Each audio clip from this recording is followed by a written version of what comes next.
नमस्कार दोस्तों, great to India YouTube channel में आपका स्वागत है। यह है फ्यूचर लर्निंग प्लेटफॉर्म। तो दोस्तों, आज का very important session RSSMB board द्वारा पूछे गए वेरी इंपॉर्टेंट क्वेश्चन जो कंप्यूटर से रिलेटेड। तो आज का सेशन वेरी इंपॉर्टेंट रहने वाला है दोस्तों। और जो CPCT, ध्यान रखें दोस्तों, CPCT के जो जुलाई 2023 में जो एग्ज़ाम होने वाला है उसके लिए भी ये एग्ज़ाम में जो क्वेश्चन है वेरी इंपॉर्टेंट रहेंगे ये कंटेंट। तो चलो दोस्तों स्टार्ट करते हैं सेशन का पहला क्वेश्चन आज का। तो देखिए क्वेश्चन आराम से पढ़ें दोस्तों, वेरी इंपॉर्टेंट क्वेश्चन है। और आप यहाँ पे क्वेश्चन गलत कर देते हैं, छोटा क्वेश्चन होते हुए भी। देखिए, टेलीफोन रिले, लाइट बल्ब्स और बैटरीज का प्रयोग करते हुए विश्व का प्रथम इलेक्ट्रॉनिक कैलकुलेटर किसने बनाया? तो प्रथम इलेक्ट्रॉनिक जो कैलकुलेटर है ये किसने बनाया था? तो ये जो बनाया था, ध्यान रखें दोस्तों, ये जॉर्ज स्टिबिट्स ने बनाया। तो सही आंसर यहाँ पे क्या रहेगा दोस्तों? ए आंसर राइट हो जाएगा इसका दोस्तों। नेक्स्ट, तो MS वर्ड 2019 के संदर्भ में निम्न में से कथन पर विचार करना है। यहाँ पे दो कथन दे रखे हैं, इस कथन को जो स्टेटमेंट जो दे रखे हैं उस पर विचार करना है। देखिए क्या कहता है। पहला, कंट्रोल N। तो यहाँ पे जो कंट्रोल N है दबाकर आप एक नया डॉक्यूमेंट बना सकते हैं, बिल्कुल राइट। तो कंट्रोल N जो होता है वो न्यू डॉक्यूमेंट क्रिएट करने के लिए ही यूज किया जाता है। मतलब कोई भी प्रोग्राम जो होता है हमेशा न्यू फाइल कह सकते हैं ओपन करने के लिए किसका यूज होता है? न्यू डॉक्यूमेंट के लिए। तो कंट्रोल N होता है, बिल्कुल राइट है। टेम्पलेट में वे फॉर्मेट देती है जो डॉक्यूमेंट को उसका स्वरूप प्रदान करती है। तो यहाँ पे टेम्पलेट के बारे में क्या होता है? जो प्री डिफाइंड जो डेटा होता है, तो टेम्पलेट के थ्रू आप क्या कर सकते हैं, उसके अंदर सिर्फ ओनली फॉर फॉर्मेटिंग भी नहीं करनी पड़ती, सिर्फ डेटा टाइप किया, कोई भी टेक्स्ट टाइप करके आप डायरेक्ट फॉर्मेट तैयार कर सकते हैं। तो यहाँ पे स्वरूप प्रदान करती है। तो सही आंसर क्या हो गया? यहाँ पे देखा जाए तो दोनों कथन राइट है यहाँ पे। तो सही आंसर रहेगा यहाँ पे सी दोस्तों। बताइए 18वां वेरी इंपॉर्टेंट क्वेश्चन। एक्सेल में कई बार एग्जाम में क्वेश्चन पूछा गया और इस क्वेश्चन का जवाब नहीं दे पाते हैं सही तरीके से। तो यहाँ पे क्या पूछा है? MS एक्सेल में निम्न क्रियाओं की क्रमित श्रृंखला पर विचार करना है आपको। तो यहाँ पे सीक्वेंस, ऑर्डर सीक्वेंस आपको बतानी है यहाँ पे। तो देखिए, सबसे पहले यहाँ पे सेल रेंज A1 से E10 का चयन करेंगे, गलत हो गए यहाँ पे। फिर देखिए क्या कह रहा है, कीबोर्ड पर 100 दबाएंगे या कंट्रोल+Enter।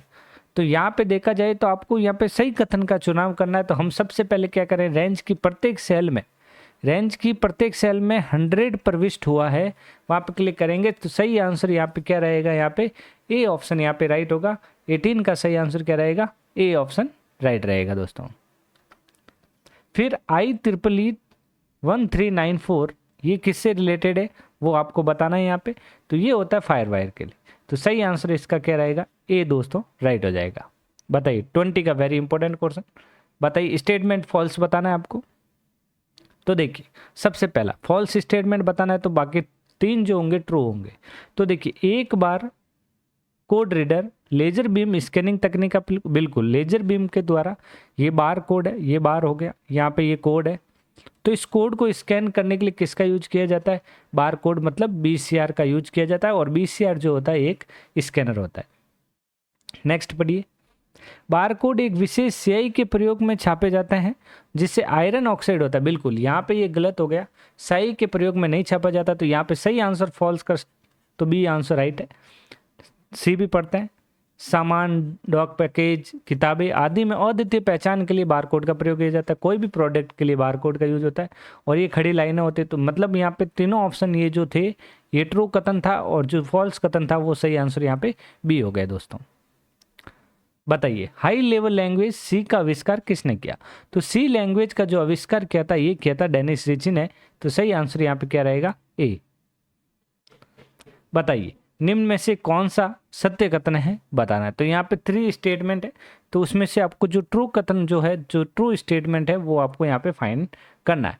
तो यहाँ पे 22 का क्या आंसर होगा? देखिए पहला क्या कह रहा है, द्वितीयक स्टोरेज मतलब सेकेंडरी स्टोरेज की इकाई की तुलना में प्राथमिक स्टोरेज की इकाई की एक्सेस टाइम तेज तथा भंडारण क्षमता कम होती है। तो बिल्कुल राइट है यहाँ पे, ये कथन बिल्कुल ट्रू हो गया यहाँ पे।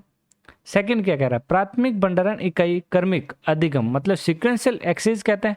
तो गलत, सीक्वेंशियल एक्सेस इस मेमोरी को नहीं कहा जाता है, इसे सेकेंडरी मेमोरी कहा जाता है। ध्यान रखें, प्राथमिक मेमोरी जो होती है रैम और रोम होती है, तो वो सीक्वेंशियल एक्सेस मेमोरी नहीं होती है। और द्वितीयक भंडारण इकाई गैर वाष्पशील मतलब नॉन वॉलेटाइल भंडारण होते हैं, मतलब परमानेंट जो डेटा सेव रहता है वो द्वितीय में रहता है।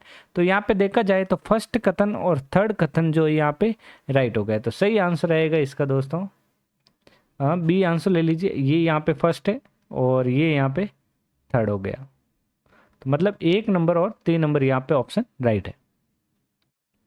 बताइए कंप्यूटरों की प्रथम से पंचम पीढ़ियों के संदर्भ में निम्न में से कौन सी श्रृंखला सही है। तो फर्स्ट जनरेशन से लगा के नेक्स्ट जो जनरेशन अपनी 5 जनरेशन तक के बारे में बताना है किस में क्या यूज होता है। तो फर्स्ट जनरेशन में जो कंपोनेंट यूज होता था वैक्यूम ट्यूब यूज होता था। तो यहाँ पे देखा जाए तो वैक्यूम ट्यूब के बारे में ध्यान रखना था, लेकिन यहाँ पे देखो आइनिक ये फर्स्ट कंप्यूटर हो गए। यहाँ पे ट्रांजिस्टर सेकेंड जनरेशन में यूज हुआ। सीडीसी ये भी कंप्यूटर है। वीएलएसआई और फिर परम जो एक सुपर कंप्यूटर के रूप में काउंट होता है। तो सही आंसर यहाँ पे दोस्तों डी ऑप्शन राइट हो जाएगा इसका, क्योंकि यहाँ पे एक लैंग्वेज आ गई, यहाँ वीएलएसआई है लेकिन यहाँ एमएसआई आ गया, इसलिए यहाँ पे ये भी हो नहीं सकता। यहाँ पे आईसी आ गया लेकिन ये सेकेंड जनरेशन में आता था, थर्ड जनरेशन में तो ये भी नहीं होगा। इसलिए तो आपको यहाँ पे ध्यान रखना है, सही आंसर क्या रहेगा, डी रहेगा दोस्तों। बताइए अनुचित युग्म का चयन करें, मतलब चूज ए इनवैलिड पेयर बताना आपको। इनवैलिड जो पेयर है वो कौन सा है वो बताना है। तो देखिए C++ माइक्रोसॉफ्ट बिल्कुल राइट है। C80 एंड बेल लेबोरेटरी बिल्कुल राइट है। जावा IBM ये गलत हो गया, जावा IBM नहीं होगा, और LISP MIT होगा। तो सही आंसर यहाँ पे क्या रहेगा दोस्तों, सी आंसर राइट हो गया। बताइए MS पावरपॉइंट में विद्यमान प्रस्तुतिकरण खोलने के लिए निम्न में से कौन सी शॉर्टकट की प्रयोग में ली जाती है। तो यहाँ पे एग्जिटिंग प्रेजेंटेशन कह रहा है, तो ओपन करने के लिए जो कमांड होता है वो होता है कंट्रोल के साथ ओ। क्या होता है, कंट्रोल के साथ ओ। कंट्रोल ए कोई भी प्रोग्राम सेलेक्ट करने के लिए सेलेक्ट ऑल होता है। कंट्रोल N हमेशा कोई भी प्रोग्राम न्यू फाइल लेने के लिए। कंट्रोल L जो होता है लेफ्ट अलाइन, कौन सा होता है, लेफ्ट अलाइन। नेक्स्ट, वर्कशीट में एक सेल में अधिकतम कितने कैरेक्टर रख सकते हैं। एक सेल में जो कैरेक्टर होता है वर्कशीट में आप कितने रख सकते हो, 256। ध्यान रखना 256।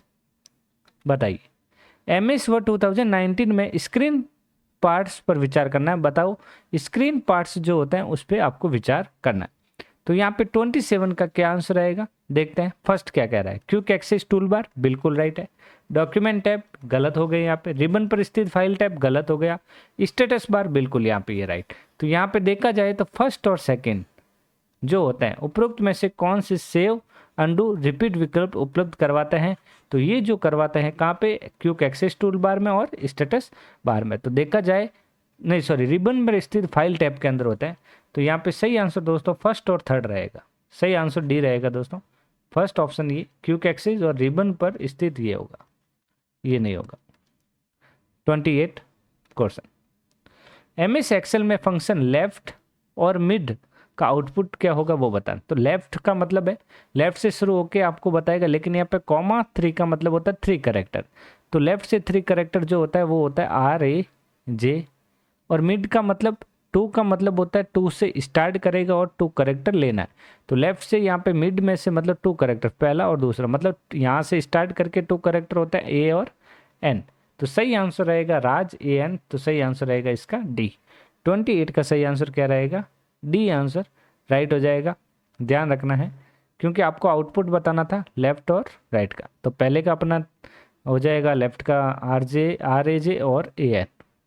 नेक्स्ट, नेटवर्क टोपोलॉजी के संदर्भ में निम्न मिलान कीजिए। मेश स्टार और बस टोपोलॉजी के बारे में बताना है। तो यहाँ पे मेश बस स्टार टोपोलॉजी के बारे में बताना है। तो देखिए सबसे पहला मेश टोपोलॉजी। मेश टोपोलॉजी जो होती है मेश, ये बल्क वायरिंग होती है। स्टार टोपोलॉजी में क्या होता है, हब होता है, और बस टोपोलॉजी में मल्टी पॉइंट होता है। तो पहला का देखा जाए तो 2, फिर आएगा यहाँ पे 3 और 1, 2 3 1, 2 इधर भी है, 3, और सही आंसर इसका दोस्तों सी रहेगा। 29 का सही आंसर सी। बताइए जल्दी से इसका आंसर। एक प्रिंटर की आउटपुट गुणधर्म किस में मापी जाती है, मतलब मेजर प्रिंटर की जो क्वालिटी है वो किस में मापी जाती है, वो मापी जाती है DPI में, डॉट पर इंच। तो सही आंसर रहेगा यहाँ पे दोस्तों बी आंसर राइट हो जाएगा। तो दोस्तों ये थे मोस्ट इम्पोर्टेंट क्वेश्चन। तो नेक्स्ट सेशन जल्दी करेंगे। तो आज के लिए इतना ही, मिलते हैं नेक्स्ट क्लास में। Thank you.